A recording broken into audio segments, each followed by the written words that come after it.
नमस्कार दोस्तों, स्वागत है आपका एक बार फिर से आपके अपने YouTube चैनल पर। एक बार फिर से हाजिर हैं मैं लक्ष्मीकांत के साथ। आज हम पढ़ेंगे केंद्रीय मंत्री परिषद।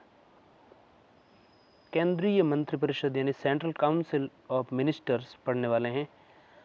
भारत के संविधान में सरकार की संसदीय व्यवस्था ब्रिटिश मॉडल पर आधारित है। हमारी राजनीतिक और प्रशासनिक व्यवस्था की मुख्य कार्यकारी अधिकारी मंत्री परिषद होती हैं, जिसका नेतृत्व प्रधानमंत्री करता है। संविधान में संसदीय व्यवस्था के सिद्धांत विस्तार से नहीं लिए गए हैं, परंतु दो अनुच्छेदों 74 एवं 75 इसके बारे में संक्षिप्त और सामान्य वर्णन है। अनुच्छेद 74 जो है मंत्रिपरिषद से संबंधित हैं और 75 जो है मंत्रियों की नियुक्ति, मंत्रियों के कार्यकाल, मंत्रियों के उत्तरदायित्व, मंत्रियों के जो अर्हताएं हैं, उनके शपथ और वेतन और भत्तों से संबंधित है। 74 में मंत्रिपरिषद 74 मंत्रिपरिषद से संबंधित हैं। अनुच्छेद 74 में लिखा गया है मंत्रिपरिषद का राष्ट्रपति को सहयोग एवं उनको परामर्श देना मंत्रिपरिषद ये कार्य करेगी। और अनुच्छेद 75 में लिखा गया है मंत्रियों से संबंधित अन्य प्रावधान। अब हम समझते हैं संवैधानिक प्रावधान। तो अनुच्छेद 74 जो है राष्ट्रपति को सहायता एवं परामर्श और सलाह देने के लिए मंत्रिपरिषद होगी। मतलब ये है कि राष्ट्रपति को सहायता और सलाह देने के लिए एक मंत्रिपरिषद होगी, जिसका प्रधान वो होगा, प्रधानमंत्री होगा। राष्ट्रपति मंत्रिपरिषद के परामर्श के अनुसार ही कार्य करेगा। तथापि यदि राष्ट्रपति चाहे तो वह एक बार मंत्रिपरिषद से पुनः विचार के लिए कह सकता है, लेकिन मंत्रिपरिषद द्वारा दोबारा भेजने पर राष्ट्रपति उसकी सलाह एवं अनुसार कार्य करेगा। इसके अलावा अनुच्छेद 74 कहता है कि मंत्रियों द्वारा राष्ट्रपति को दी गई सलाह की जांच किसी न्यायालय द्वारा नहीं की जा सकती। ठीक है। अनुच्छेद 75 में क्या लिखा गया है मंत्रियों के बारे में देखिए। मंत्रियों के बारे में अन्य उपबंध। पहला, प्रधानमंत्री की नियुक्ति राष्ट्रपति करेगा तथा अन्य मंत्रियों की नियुक्ति में राष्ट्रपति जो है प्रधानमंत्री की सलाह पर कार्य करेगा। इसके अलावा अनुच्छेद 75 कहता है कि प्रधानमंत्री सहित मंत्रिपरिषद के सदस्यों की कुल संख्या लोकसभा की कुल संख्या के 15% से अधिक होगी। मतलब यह है कि प्रधानमंत्री सहित मंत्रिपरिषद के सदस्यों की जो कुल संख्या है वो लोकसभा की कुल संख्या के 15% से अधिक नहीं होगी। इस उपबंध का समावेश जो है 91वें संविधान संशोधन विधेयक 2003 के द्वारा जोड़ा गया। इसके अलावा अनुच्छेद 75 में लिखा गया है संसद के किसी भी सदन का किसी भी राजनीतिक दल का सदस्य यदि दल बदल के आधार पर संसद की सदस्यता के अयोग्य घोषित कर दिया जाएगा तो ऐसा सदस्य मंत्री पद के लिए भी अयोग्य होगा। इसके अलावा अनुच्छेद 75 में लिखा गया है कि मंत्री राष्ट्रपति के प्रसाद पर्यंत पद धारण करेंगे। इसके अलावा अनुच्छेद 75 में लिखा गया है कि मंत्रिपरिषद लोकसभा के प्रति सामूहिक रूप से उत्तरदायी होगी। अनुच्छेद 75 में यही लिखा गया है कि राष्ट्रपति मंत्रियों को पद एवं गोपनीयता की शपथ दिलवाएगा। इसके अलावा अनुच्छेद 75 में यही लिखा गया है कि कोई मंत्री जो निरंतर 6 मास की किसी अवधि तक संसद के किसी सदन का सदस्य नहीं है, उस अवधि की समाप्ति पर मंत्री नहीं रहेगा। मतलब 6 माह तक अगर कोई मंत्री बनता है और वो किसी सदन का सदस्य नहीं है तो उसे अनिवार्यतः सदस्यता लेनी होगी। इसके अलावा अनुच्छेद 75 में लिखा गया है कि मंत्रियों के वेतन एवं भत्ते संसद द्वारा निर्धारित किए जाएंगे। बात करते हैं अनुच्छेद 77 की। तो अनुच्छेद 77 में क्या लिखा गया है मंत्रिपरिषद यानी कि काउंसिल ऑफ मिनिस्टर्स के बारे में। अनुच्छेद 77 कहता है भारत सरकार द्वारा कार्यवाहियों का संचालन। तो उसमें क्या लिखा गया है अनुच्छेद 77 में लिखा गया है कि भारत सरकार की समस्त कार्यपालक कार्यवाहियां राष्ट्रपति के नाम से की जाएंगी और उसी प्रकार अभिव्यक्त होंगी। अनुच्छेद 77 ऐसा कहता है। अनुच्छेद 77 में यही लिखा गया है कि राष्ट्रपति के नाम से पारित आदेशों तथा अन्य दस्तावेजों को इस प्रकार अधिप्रमाणित किया जाएगा जैसा कि राष्ट्रपति द्वारा बनाए जाने वाले नियमों में निर्दिष्ट हो। इसके अतिरिक्त इस प्रकार अधिप्रमाणित किए गए किसी आदेश अथवा प्रपत्र की वैधता इस आधार पर कोई प्रश्न नहीं किया जाएगा कि उक्त आदेश अथवा प्रपत्र राष्ट्रपति द्वारा निर्मित अथवा निष्पादित है। इसके अलावा अनुच्छेद 77 ही कहता है कि राष्ट्रपति भारत सरकार की कार्यवाहियों को और सुगम बनाने के लिए साथ ही मंत्रियों के बीच कार्यों का आवंटन करने के संबंध में नियम बनाएंगे। मंत्रिपरिषद के संबंध में अनुच्छेद 78 क्या कहता है। अनुच्छेद 78 लिखा गया है कि प्रधानमंत्री के कर्तव्य। प्रधानमंत्री का ये कर्तव्य होगा, क्या कर्तव्य होगा देख लीजिए, प्रधानमंत्री कर्तव्य लिखे गए हैं अनुच्छेद 78 में। पहला कर्तव्य कि वह राष्ट्रपति को संघ के प्रशासन से संबंधित मामलों के बारे में मंत्रिपरिषद द्वारा लिए गए निर्णयों तथा विधायन के प्रस्तावों के बारे में सूचित करे। इसके अलावा अनुच्छेद 78 में ही लिखा गया है प्रधानमंत्री का कर्तव्य कि संघ के प्रशासन आदि के संबंधित मामलों अथवा प्रस्तावित विधायनों के बारे में राष्ट्रपति द्वारा मांगी गई सूचनाएं प्रेषित करें। इसके अलावा अनुच्छेद जो है उसी में लिखा गया है कि राष्ट्रपति चाहे तो किसी ऐसे मामले पर जिसमें कि किसी मंत्री द्वारा निर्णय लिया जा चुका है लेकिन जिस पर मंत्रिपरिषद ने विचार नहीं किया है, उसे मंत्रिपरिषद के विचारार्थ भेज दें। तो ये थे अनुच्छेद 78 में। अब बात करते हैं अनुच्छेद 88 की। मंत्रिपरिषद के संबंध में अनुच्छेद 88 क्या कहता है? सदन में मंत्रियों के अधिकार। सदन के अंदर जो मंत्री हैं उनके क्या क्या अधिकार होंगे? प्रत्येक मंत्री को किसी भी सदन में बोलने, किसी भी सदन में, चाहे वो लोकसभा हो चाहे राज्यसभा हो, बोलने तथा कार्यवाही में भाग लेने का अधिकार होगा दोनों सदनों में। उसे दोनों सदनों की संयुक्त बैठक तथा संसदीय समिति जिसका उससे सदस्य बनाया गया हो की बैठक में भी भाग लेने का अधिकार होगा, लेकिन उसे मत देने का अधिकार नहीं होगा। बात करते हैं मंत्रियों द्वारा दी गई सलाह की प्रकृति। तो मंत्री जो सलाह देते हैं उसकी क्या प्रकृति होती है? अनुच्छेद 74 में प्रधानमंत्री के नेतृत्व वाली मंत्रिपरिषद का उपबंध है। अनुच्छेद 74 में क्या लिखा गया है कि एक मंत्रिपरिषद होगी जिसका जो प्रधान होगा वो होगा प्रधानमंत्री। यह राष्ट्रपति को, यानी मंत्रिपरिषद जो है राष्ट्रपति को उसके कार्य करने हेतु सलाह देती है। 42वें एवं 44वें संविधान संशोधन अधिनियम द्वारा उसके परामर्श को राष्ट्रपति के लिए बाध्यकारी बना दिया गया है। मतलब 42वां और 44वां संविधान संशोधन किया गया और उसके तहत ये कार्य की मंत्रिपरिषद जो है, मतलब प्रधानमंत्री के नेतृत्व वाली मंत्रिपरिषद जो है वो राष्ट्रपति उसको कार्य करने के लिए सलाह देती हैं। और 42वें और 44वें संविधान संशोधन के तहत ये अनिवार्य बना दिया गया है कि जो राष्ट्रपति है वो मंत्रिपरिषद की सलाह पर ही कार्य करेगा। मंत्रियों द्वारा राष्ट्रपति को दी गई सलाह किसी जांच किसी न्यायालय द्वारा नहीं की जा सकती। मतलब मंत्री जो राष्ट्रपति को सलाह देंगे उसकी जांच न्यायालय के अधीन नहीं होती है। और ये 42वें 44वें संविधान संशोधन के तहत अनिवार्य बनाई गई थी, लेकिन क्या उससे पहले ये सलाह जो है उसी सलाह पर कार्य करना जरूरी था? तो ऐसा है कि देखिए, इस अनुच्छेद 42वें संविधान संशोधन अधिनियम 1976 के द्वारा संशोधित किया गया और इसके प्रभावी होने पर राष्ट्रपति कार्यों को वैसे ही करेगा जैसा कि मंत्रिपरिषद द्वारा सुझाया गया हो। इसके अलावा 44वें संविधान संशोधन अधिनियम 1978 में एक अन्य उपबंध जोड़ा गया कि इसके प्रभाव से राष्ट्रपति किसी सलाह को पुनर्विचार के लिए मंत्रिपरिषद के पास भेज सकता है। यानी कि एक अन्य उपबंध 1978 में 44वें में जोड़ा गया कि जो मंत्रिपरिषद जो सलाह देगी इसके प्रभाव से राष्ट्रपति जो है किसी सलाह को पुनर्विचार के लिए मंत्रिपरिषद के पास भेज सकता है। कोई भी सलाह दी गई है वो पुनर्विचार के लिए भेजी जा सकती है। तो ये प्रावधान जो है किया गया।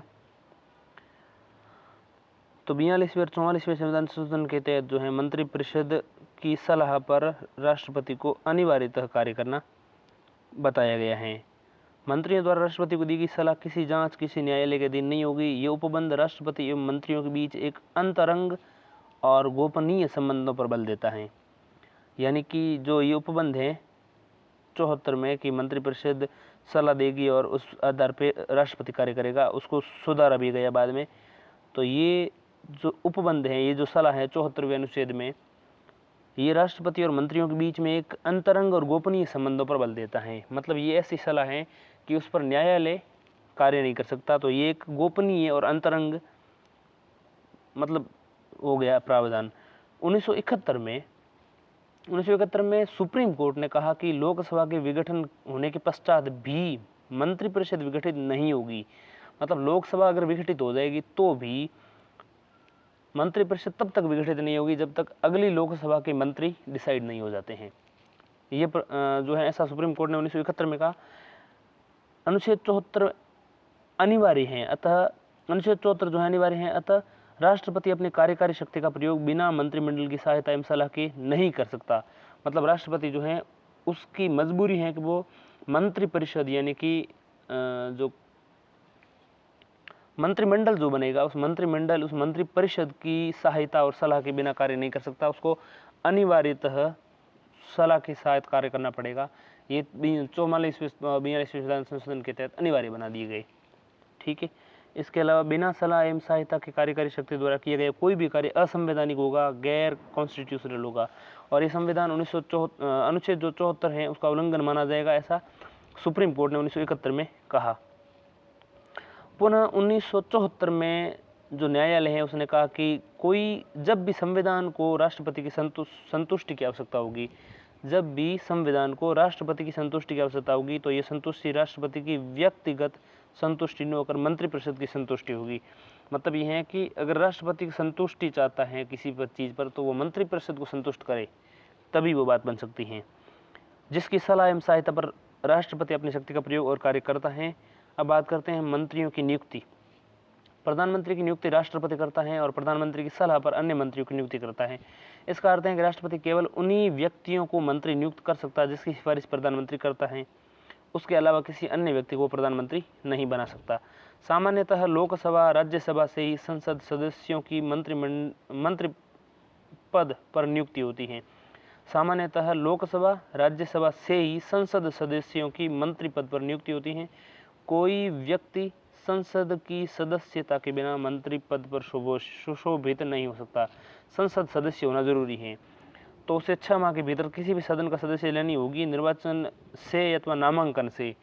निर्वाचन जब से उसका हो गया तब से या नामांकन हो गया तब से उसे 6 माह के भीतर किसी भी सदन, दोनों सदनों में से किसी एक की उसको जो है 6 माह के भीतर किसी भी सदन की उसको सदस्यता लेनी होगी, अथवा उसको मंत्री पद से रद्द कर दिया जाएगा। एक मंत्री को जो सदन के किसी एक सदन का सदस्य हो दूसरे सदन की कार्यवाही में भाग लेने बोलने का अधिकार है, परंतु वह उस सदन में मत नहीं दे सकता जिसका सदस्य, मतलब मत उसी में दे सकता जिसका वह सदस्य है, उसके अलावा वाले में नहीं दे सकता। बात करते हैं मंत्रियों द्वारा ली जाने वाली शपथ और उनके वेतन। मंत्री पद ग्रहण करने से पूर्व राष्ट्रपति उसे पद एवं गोपनीयता की शपथ दिलाता है। अपनी शपथ में वह कहता है, मैं भारत के संविधान में सच्ची श्रद्धा एवं निष्ठा रखूंगा। कौन? मंत्री पद ग्रहण करने से पूर्व जो है राष्ट्रपति पद की गोपनीयता दिलाते हैं। मंत्रियों के द्वारा ली जाने वाली शपथ, कोई भी मंत्री हो, चाहे वो प्रधानमंत्री हो अन्य मंत्री हो, क्या है कि भारत के संविधान में सच्ची श्रद्धा रखूंगा, भारत की अखंडता संप्रभुता को अक्षुण्ण रखूंगा, अपने कर्तव्यों का श्रद्धापूर्वक शुद्ध अंतःकरण से निर्वहन करूंगा, भय या पक्षपात, अनुराग या द्वेष के बिना सभी प्रकार के लोगों के प्रति संविधान और विधि के अनुसार न्याय करूंगा। अपनी गोपनीयता की शपथ में मंत्री शपथ लेते हैं जो विषय संघ के किसी मंत्री के रूप में विचार के लिए लाया जाएगा। मतलब यह है कि अपनी गोपनीयता की शपथ जब लेते हैं तब मंत्री शपथ लेते हैं कि जो विषय संघ के मंत्री के रूप में विचार के लिए लाया जाएगा अथवा मुझे ज्ञात होगा, उसे किसी व्यक्ति या व्यक्तियों को तब तक के लिए सिवाय जब कि ऐसे मंत्री के रूप में अपने कर्तव्यों के सम्यक निर्वहन के लिए ऐसा करना अपेक्षित हो, मैं प्रत्यक्ष अप्रत्यक्ष रूप से संसूचित या प्रकट नहीं करूंगा। मतलब मंत्री पद पर उसके द्वारा लिए गए निर्णय जो होते हैं गोपनीय होते हैं, गोपनीयता की शपथ दिलवाता है। सन 1990 में देवीलाल द्वारा उप प्रधानमंत्री की शपथ को इस आधार पर चुनौती दी गई कि यह संवैधानिक है और संविधान में केवल प्रधानमंत्री और अन्य मंत्रियों को उपबंध है।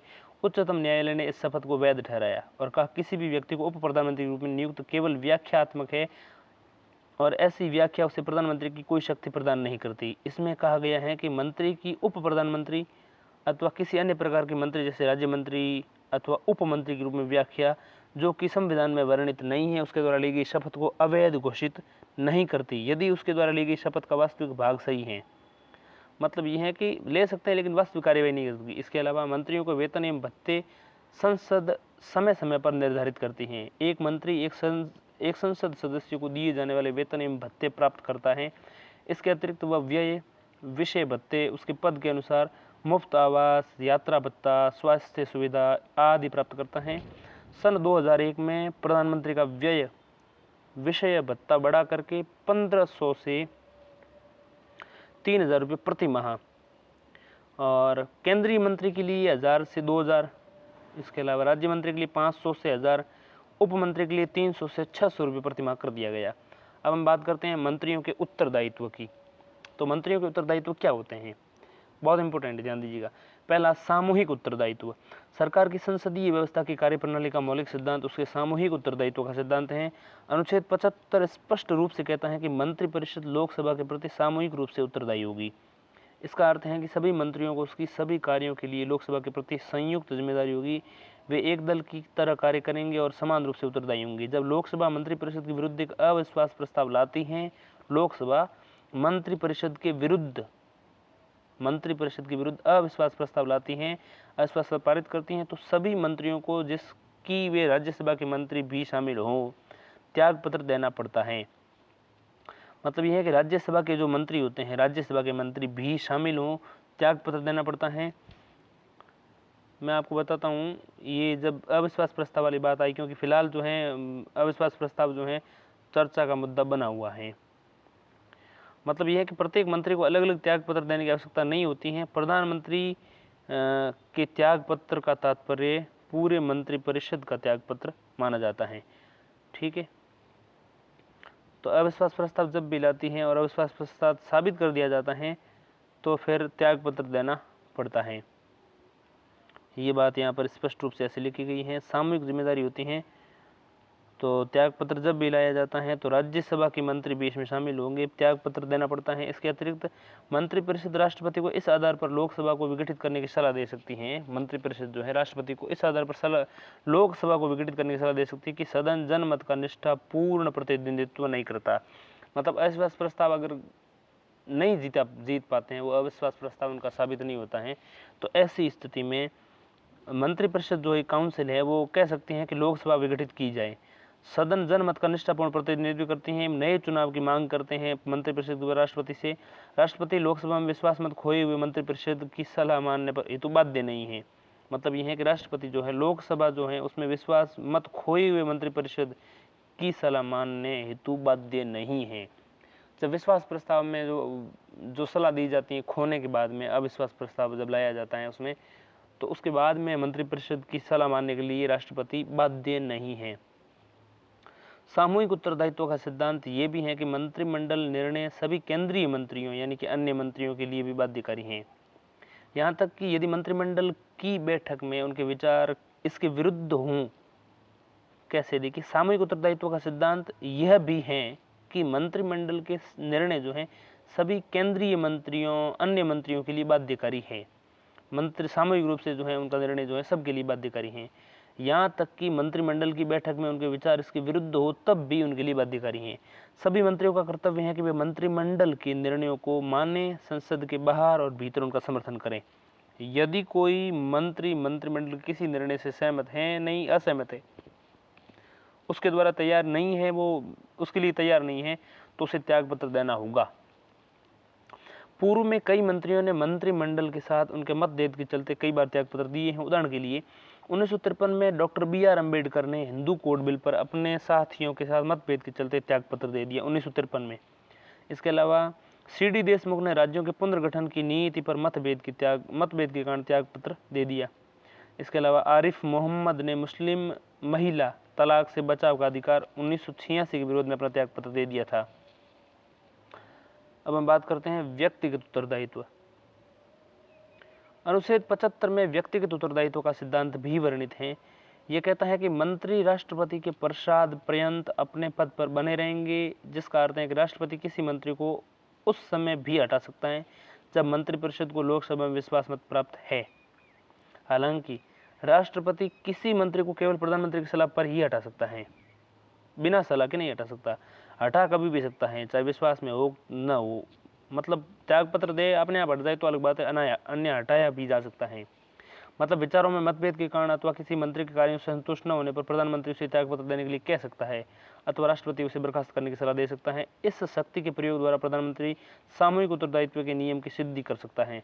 इस संदर्भ में डॉक्टर BR अम्बेडकर ने पाया कि सामूहिक उत्तरदायित्व केवल प्रधानमंत्री की सलाह से ही प्राप्त किया जा सकता है। इसलिए जब तक हम ऐसे कार्यालय को निर्मित न करें, उसे मंत्रियों को नामित बर्खास्त करने की शक्तियां प्रदान न करें, तो सामूहिक उत्तरदायित्व नहीं हो सकता, ऐसा अम्बेडकर ने कहा। ठीक, अम्बेडकर साहब कहते हैं कि सामूहिक उत्तरदायित्व केवल प्रधानमंत्री सलाह से प्राप्त किया जा सकता है। इसलिए जब तक हम ऐसे कार्यालय का निर्मित न करें जिसमें मंत्रियों को नामित बर्खास्त करने की शक्तियां प्रदान न करें, सामूहिक उत्तरदायित्व नहीं हो सकता। तो ये है बात। सामूहिक उत्तरदायित्व का मतलब ये हुआ कि सबको अधिकार मिलने चाहिए, बात ऐसी है, ऐसा अंबेडकर साहब का मानना था।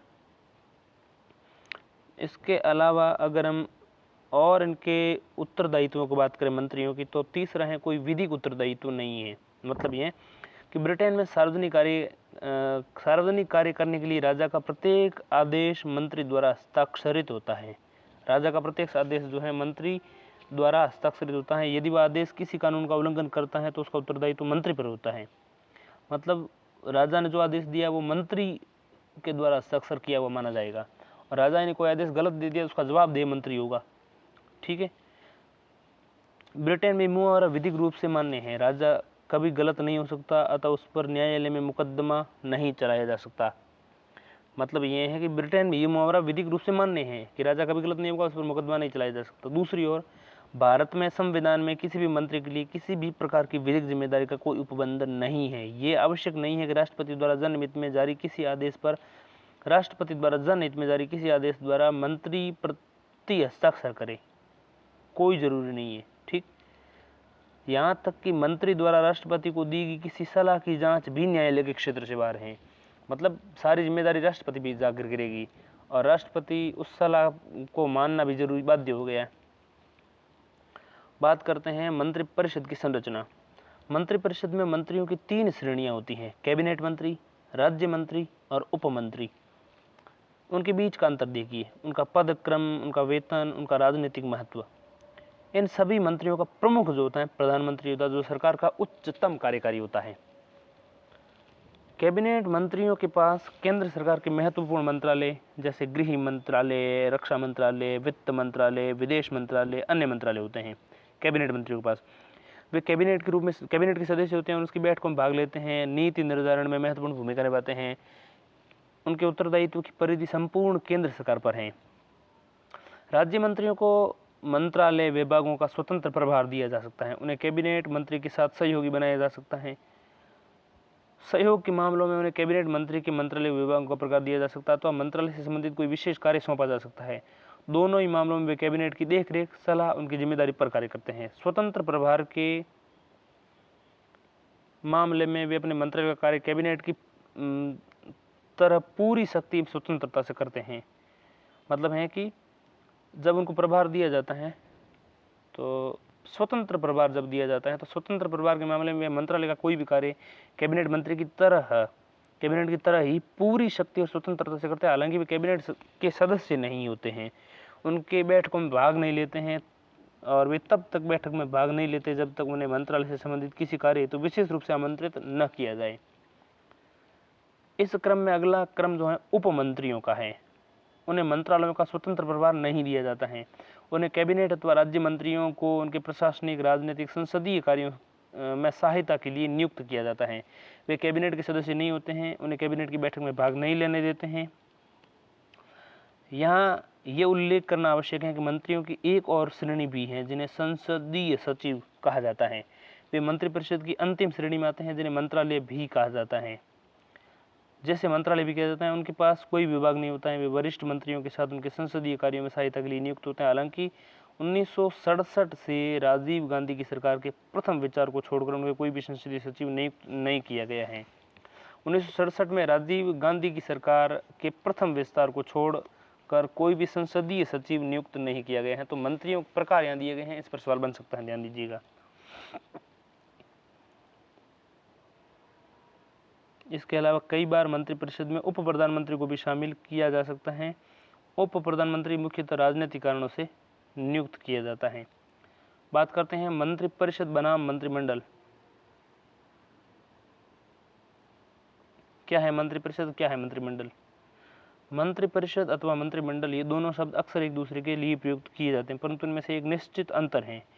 ये एक दूसरे अपनी संरचना, कार्य और भूमिका के कारण भिन्न है। ये जो है आपको तालिका में दी गई हैं, और इस तालिका में आपको समझना चाहिए कि मंत्रिपरिषद क्या है और मंत्रिमंडल क्या है। सबसे पहले मंत्रिपरिषद और मंत्रिमंडल में हम अंतर समझते हैं। देखिएगा, पहले मैं मंत्रिपरिषद का बताऊंगा, फिर मंत्रिमंडल का बताऊंगा। तो मंत्रिपरिषद क्या? देखिए, मंत्रिपरिषद एक बड़ा निकाय है जिसमें 60 से 70 मंत्री होते हैं। मंत्रिमंडल एक लघु निकाय है जिसमें 15 से 20 मंत्री होते हैं।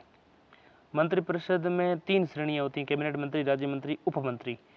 मंत्रिमंडल जो है इसमें केवल कैबिनेट मंत्री होते हैं, ये मंत्रिपरिषद का एक भाग है। मंत्रिपरिषद का एक भाग मंत्रिमंडल। इसके अलावा देखिए, ये सरकारी कार्यों हुई तो एक साथ बैठक नहीं करते हैं मंत्रिपरिषद, मतलब मंत्रिपरिषद में तो सारे मंत्री हो गए ना, तो इसका सरकारी कार्य तो एक साथ बैठक नहीं होती, इसका कोई सामूहिक कार्य नहीं है। मंत्रिमंडल जो है एक ही तरह का निकाय है, इसमें सब हफ्ते में एक बार बैठक होती हैं, सरकारी कार्यों के संबंध में निर्णय लेते हैं, इसका कार्यकलाप सामूहिक रूप से होते हैं। मंत्रिपरिषद की बात करें तो इससे सभी शक्तियां प्राप्त हैं, परंतु कागजों में केवल। लेकिन मंत्रिमंडल की बात करें तो ये वास्तविक रूप से मंत्रिपरिषद की शक्तियों का प्रयोग करते हैं और उनके कार्य करते हैं। मंत्रिपरिषद जो है इसके कार्यों का निर्धारण मंत्रिमंडल करता है। मंत्रिमंडल जो है मतलब ताकतवर ज़्यादा है, ये समझ लीजिए। तो मंत्रिपरिषद के कार्यों का जो निर्धारण है मंत्रिमंडल करता है, और ये मंत्रिपरिषद को अब बात करते हैं मंत्रिमंडल की, तो मंत्रिमंडल जो है मंत्रिपरिषद को राजनीतिक निर्णय लेकर निर्देश देता है तथा ये निर्देश सभी मंत्रियों पर बाध्यकारी होते हैं। इसके अलावा मंत्रिपरिषद जो है मंत्रिमंडल के निर्णय को लागू करती है, और मंत्रिमंडल जो है मंत्रिपरिषद द्वारा लिए गए निर्णयों के अनुपालन की देखरेख करता है। मंत्रिपरिषद जो है ये एक संवैधानिक निकाय है, इसका विस्तृत वर्णन संविधान के अनुच्छेद 74 और 75 में किया गया है, और इसका आकार वर्गीकरण संविधान में वर्णित नहीं है।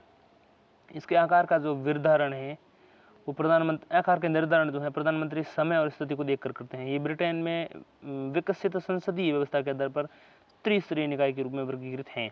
हालांकि इसे विधायी मंजूरी प्राप्त है, अतः वेतन एवं भत्ते अधिनियम 1952 में मंत्री को मंत्रिपरिषद का सदस्य बताया गया है, चाहे उसे जिस नाम से पुकारा जाए। इसमें उप मंत्री भी शामिल हैं।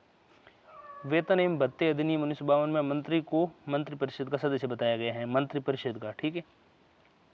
लेकिन मंत्रिमंडल जो है इसे संविधान के अनुच्छेद 352 में 1978 के 44वें संविधान संशोधन अधिनियम द्वारा शामिल किया गया 352 में, अतः यह संविधान के मूल स्वरूप में शामिल नहीं था।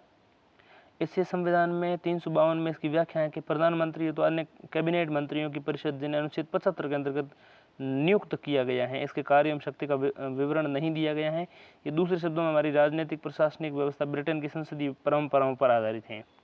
इसके अलावा मंत्रिपरिषद की बात करें तो ये सामूहिक रूप से लोकसभा के प्रति उत्तरदायी होते हैं, और अगर मंडल की बात करें तो ये मंत्रिपरिषद की लोकसभा के प्रति सामूहिक जिम्मेदारी को लागू करता है। मतलब मंत्रिमंडल जो होता है, जो 15-16 जितने भी मंत्री होते हैं, वो मंत्रिपरिषद की लोकसभा के प्रति सामूहिक जिम्मेदारी को लागू करता है। अब हम बात करते हैं मंत्रिमंडल की भूमिका। तो मंत्रिमंडल जो है ज़्यादा ताकतवर है, जैसा कि आप जानते हैं। इसमें 15 से 20 मंत्री होते हैं, लेकिन वैसे सारे मंत्री परिषद की बात करें तो 60 से 70 मंत्री इसमें शामिल होते हैं। मंत्रिमंडल की भूमिका, ये हमारी राजनीतिक प्रशासनिक व्यवस्था में उच्चतम निर्णय लेने वाली संस्था है। ये केंद्र सरकार की मुख्य नीति निर्धारक अंग है। इसके अलावा ये केंद्र सरकार की उच्च कार्यकारिणी है। इसके अतिरिक्त ये केंद्रीय प्रशासन की मुख्य समन्वयक हैं। ये राष्ट्रपति की सलाहकारी संस्था है और इसका परामर्श उस पर बाध्यकारी है, राष्ट्रपति पर। इसके अलावा मुख्य आपदा प्रबंधक हैं और सभी आपातकालीन स्थितियों से निपटती हैं मंत्रिमंडल। इसके अलावा ये मंत्रिमंडल जो है मुख्य आपदा प्रबंधक है और सभी आपातकालीन परिस्थितियों से निपटती है। इसके अलावा ये सभी विधायी और वित्तीय मामलों से निपटती हैं। इसके अलावा मंत्रिमंडल जो है उच्चतम स्तर जैसे संवैधानिक अधिकारियों, वरिष्ठ सचिवालय या प्रशासकों की नियुक्ति को नियंत्रित करती हैं। उच्चतम स्तर जैसे संवैधानिक अधिकारी जो हैं, वरिष्ठ सचिवालय प्रशासकों की नियुक्ति जो है, संवैधानिक जितने भी अधिकारी जिसमें IAS IPS जो भी हैं सारे, उनकी नियुक्ति जो है वरिष्ठ सचिवालय प्रशासकों की नियुक्ति भी जो है उच्चतम ये मंत्रिमंडल करती हैं। तो मंत्रिमंडल बेहद ताकतवर है, ध्यान दीजिएगा। इसके अलावा ये विदेश नीतियों और विदेशी मामलों को भी देखती हैं। हम बात करते हैं भूमिका का वर्णन। कई प्रसिद्ध राजनीति शास्त्रियों एवं संविधान विशेषज्ञों ने कैबिनेट की भूमिका की विशेष रूप से ब्रिटिश कैबिनेट की भूमिका की व्याख्या की है। ब्रिटिश कैबिनेट जो परिषद है, वो मंत्रिपरिषद क्या है, ध्यान दीजिएगा। रैमजे म्योर ने इसे राज्य रूपी जहाज की स्टीयरिंग व्हील बताया है। रैमजे म्योर जो है उसने क्या कहा है कि जो कैबिनेट है वो राज्य रूपी जहाज की स्टीयरिंग व्हील बताया है। इसके अलावा लोवेल कहते हैं कैबिनेट राजनीतिक वास्तु का आभार है। सर जॉन मैरियट जो हैं कैबिनेट वह धुरी है जिसके चारों ओर वह पूरी राजनीतिक मशीनरी घूमती हैं। इसके अलावा ग्लैडस्टोन जो है कैबिनेट सूर्य के समान है जिसके चारों ओर अन्य निकाय परिभ्रमण करते हैं। इसके अलावा बारकर कहते हैं कि कैबिनेट नीतियों का चुंबक है।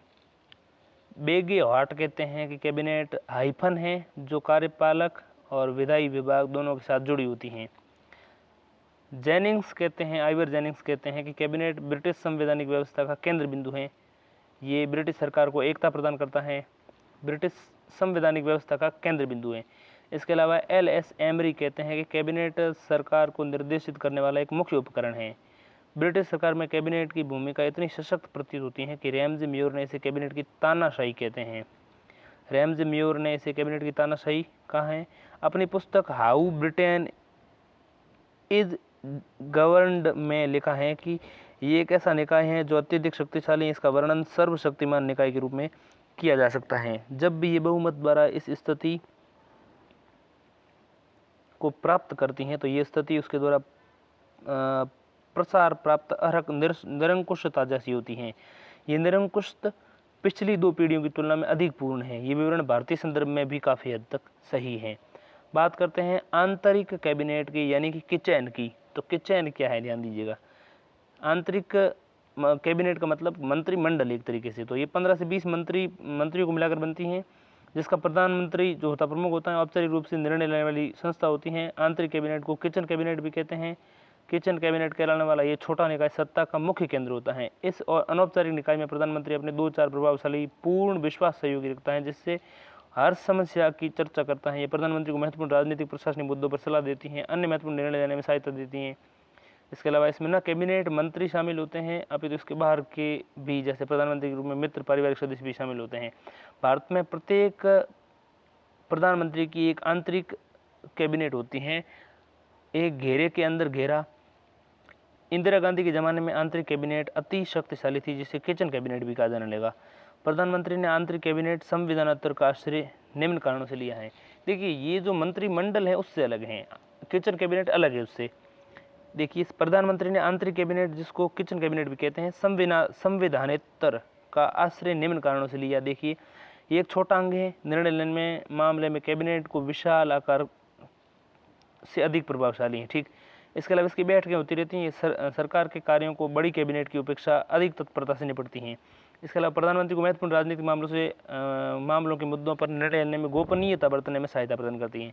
हालांकि इसके कई दोष भी हैं, जैसे उच्चतम निर्णय लेने वाले अंग के रूप में कैबिनेट की महत्ता और अधिकारों को कम करती हैं। ठीक, इसके अलावा बाहरी व्यक्तियों को इसका प्रवेश और सरकार के कार्यों में उसकी प्रभावशाली भूमिका कानूनी प्रक्रिया को उलझा देती हैं, बाहरी व्यक्ति जो इसमें शामिल होते हैं इसकी वजह से। ठीक है, और अगर बात करें